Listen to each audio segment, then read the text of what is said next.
Okay, I'm back. So I just got done showing you my first edition Euphoria retail box and the treasure chest. So yesterday, was it yesterday? Monday. Today's Wednesday.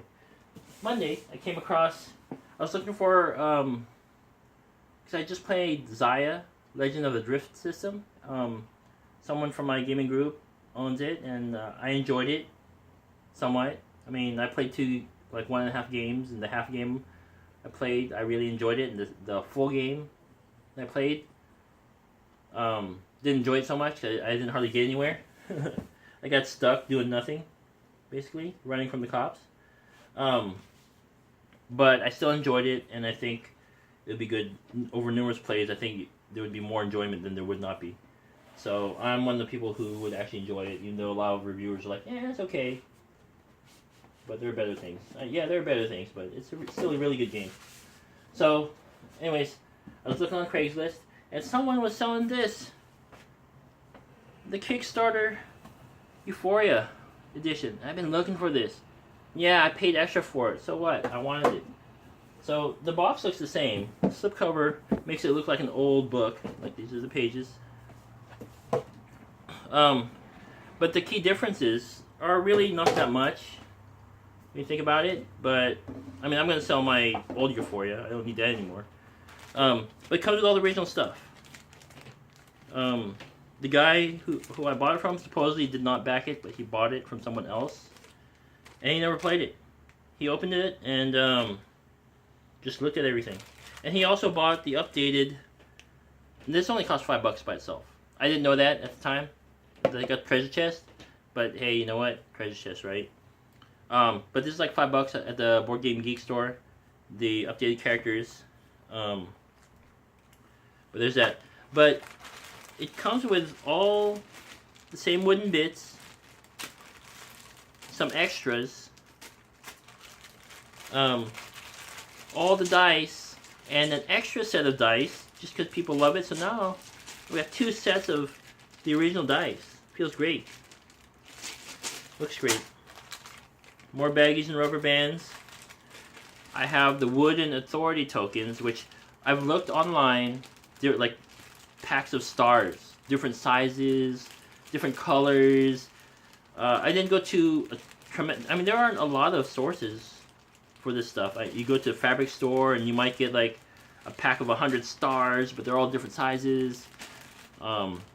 Maybe not 100 stars. Maybe a pack of like 15, and some of them are like as big as silver dollar coins or something. But they're not cheap. They're really not cheap. And so these, I got 10 of each color. Black, white, right? So this alone would be like $30. I priced out because they don't sell you 10 of one color. You know, they don't sell you 60 of them in 6 colors. They sell you like 100 of one color for the best price. I don't want 100 of these. I just want 10 of one color, right? So there's that. We have. Now I don't understand this quite. Well, I do kind of understand it, but they have alternate artwork for 44 characters, 44 recruits, but there's 48 altogether. So 4 of them don't get alternate artwork, but you can see. I don't know if you can see it, but this is the full artwork. Comes with all the boxes, Kickstarter or retail. Here's the alternate artwork, and the faces are sketched, and there's no background behind it. But the text is the same. It's just alternate artwork. But it's a nice bonus. When my cards get dirty, I can replace it with nice clean ones. Right? Same thing, artifacts, player guides. This is the thing that sort of bugged me, and I guess I shouldn't have. I moved this to a different bag, but it was in its own little sealed bag. Well, let's get to this first. So, if you remember the brick and on the treasure chest, these dark red things look like bricks, right? With holes in them.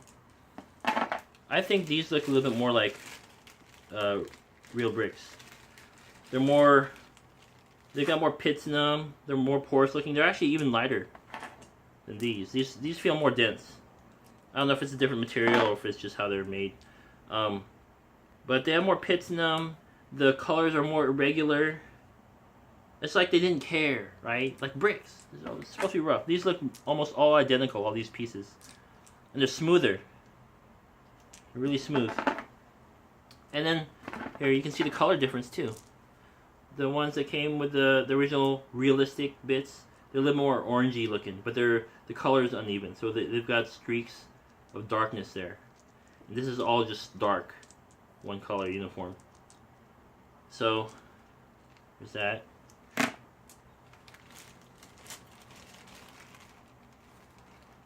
The stone is a little bit of a disappointment. When I first saw them in the Kickstarter, I thought, wow, that's really cool. But I think that in this case, the treasure chest does a better job of it. These are just glass beads. They've been painted silver or gray. They're shiny, and they're all. Some of them are a little bit smaller than the others, but they're all real. They're round and polished. They're polished stones, right? They're like decorative stones. But then you have these, which are duller, a little darker, but they look like, I think these look more like real stones than these do. But it's not going to take away from the fun. They'll only add to it. And if people didn't see those, they just saw these, that's all good. Alright? Too bad I've seen them, so now I kind of want to sell the treasure chest, because I don't really use it anyways, but I kind of want to keep it now, because the stones don't look as good. Or the stones in the treasure chest look better. And then the gold. This is the creme de la creme, right? Because the gold, now it doesn't look as yellow as these, I don't think. Might just be different paint. See? I don't know, I think the ones in the treasure chest look a little bit more yellow, just with my naked eye. But aside from that, I mean, they look great, right? But you probably saw the difference already if you're looking at it closely. These say Euphoria on them. They're like the official Euphoria currency. And they say Euphoria right on them. But I think it's great. It's like, it's just, well, you can have your gold bars, but do you have Euphoria gold bars? Just a little added touch. I think it's a nice touch, though. The instruction book is the same. All the cardboard stuff has not been punched out yet. The guy even that I bought it from, he even printed out some reference guides. And in the second edition, I think they have all this like basic stuff. In fact, this might be taken from the second edition rulebook. But they have all the important stuff together, so you don't need to look around in the book. But the book is really, there isn't a lot in the book, so right.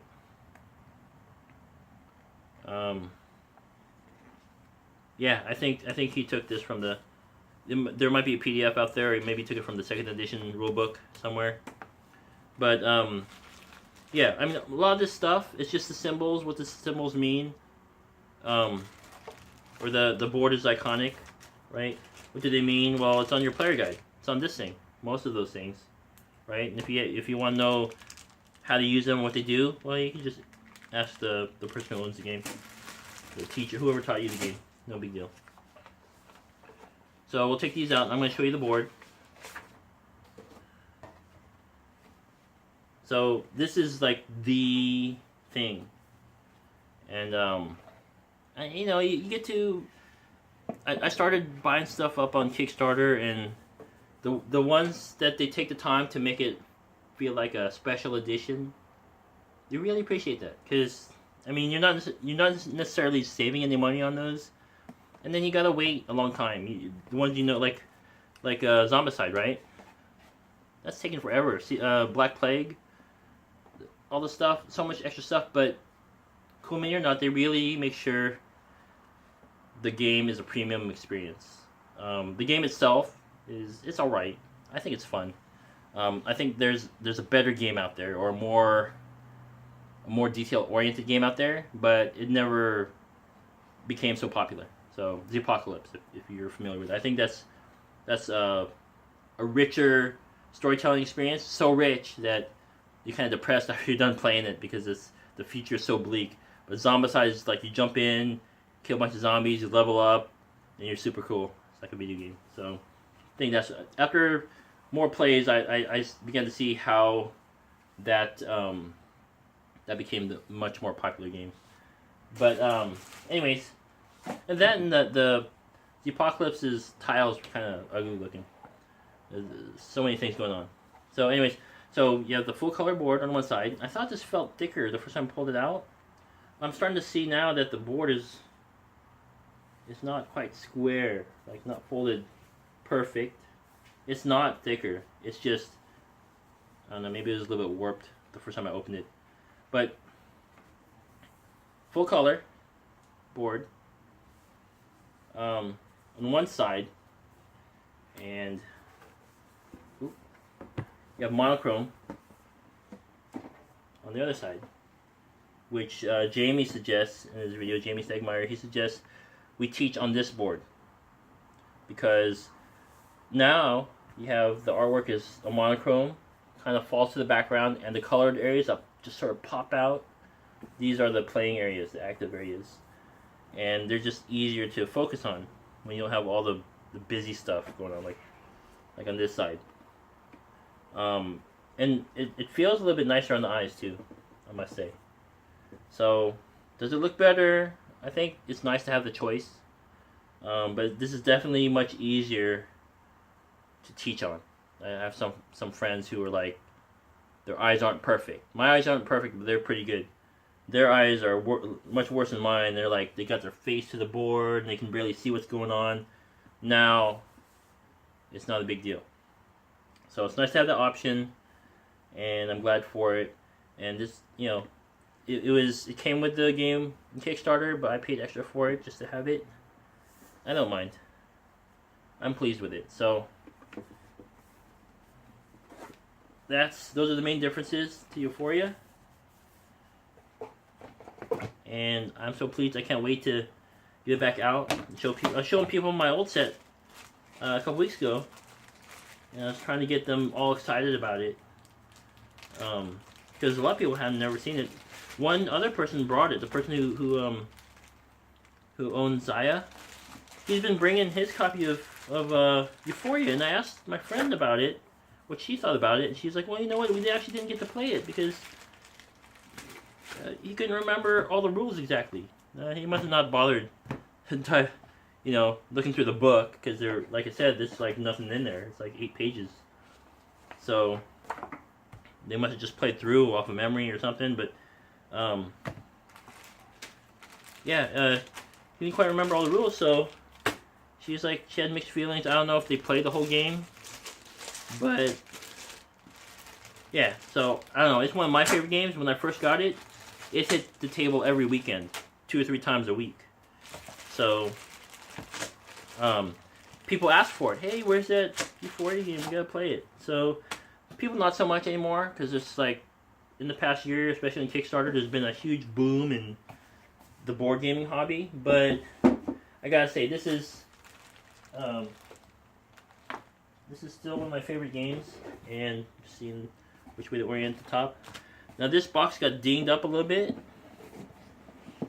That's fine. Oh, that's not a big deal. And even the slipcover, it's great to show off, but I think when I bring it to game night, I'm not going to have it with me. It runs the risk of getting damaged. So probably end up just leaving this at home and bringing the box. Or finding alternative storage, like these. After Christmas, Michael's had a sale on these containers. I bought a bunch of them. In this one, I have a bunch of small games. This is what I was thinking about putting my Millennium Blades in, but those freaking player mats are too long. So that's why I'd have to cut those short, fit them in here. I've already taken some instruction books, and you collectors, you're gonna cringe. But my instruction books were too big to, too long or too wide to fit in here. So I just folded them in half and threw them in. So yeah, here's my Devastation of Indians. Right, because you all know, like I said, I sleeve everything. So after I put all the cards in the sleeves, they didn't fit. And the character folders, stuffed them in those for a little bit, and then the glue gave up, and they didn't last very long. So I cut out the pictures and I stuck them in binder sleeves. They worked, and I trimmed them a little bit so they'd fit. And I just need a binder now. And now you can sift through all the characters. This is just devastation now. There's going to be a lot more in the boards at the bottom. Right? I have the cards. I was thinking about getting like little deck boxes. Like, who was it? I think Undead Viking? No, not Undead Viking. Another hefty game reviewer or blogger mentioned their storage solution, which were like little deck boxes. But man, he must have gotten a really good deal, because I was looking at them and it's like $2 or $3 a piece. And it's like, And then this is 30 characters. And then if I get other sets, you know, all the characters, like over 100 of them. That's alright. I would love to make everything premium, but I don't have that kind of money all the time. Gotta eat too. So, anyways, I was gonna use some of these for Millennium Blades. Maybe I'll use this for Euphoria. Maybe not, because I'm realizing now the board won't fit in here. So, you know, first world problems, right? But there you have it. Millennium Blades. A couple of videos ago. Regular Euphoria treasure chest and Kickstarter. This is, oh, by the way, this is the Supreme Kickstarter package. I think what came extra were just extra bits, alternative art, and the extra dice. I think was all that was the bonus.